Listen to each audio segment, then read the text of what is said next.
Hello everyone, তো আজকে হচ্ছে রাখি পূর্ণিমা দিন। এখন বাজে বেলা 12টা। আমরা এখন বেড়াতে যাচ্ছি কুতুব মিনার।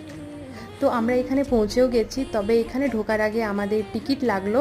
তো টিকিটের প্রাইস হচ্ছে, তোমাদের বলে রাখি, ইন্ডিয়ানদের জন্য হচ্ছে 40 টাকা, আর 15 বছরে যারা নিচ্ছে বাচ্চা, তাদের কোনো টিকিট লাগে না। আর এখানে আর্কিটেকচারগুলো তোমরা দেখো, জাস্ট অসাধারণ, এতটা নিখুঁতভাবে তৈরি করা।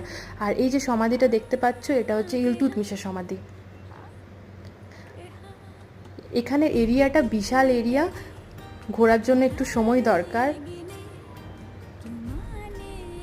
তবে এখানে ঘোরার জন্য পারফেক্ট সময় হচ্ছে শীতকাল।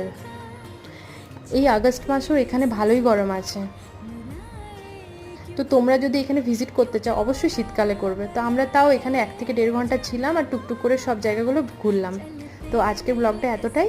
যদি ভালো লেগে থাকে অবশ্যই লাইক সাবস্ক্রাইব করে দিও। দেখা হচ্ছে অন্য একটা ব্লগে।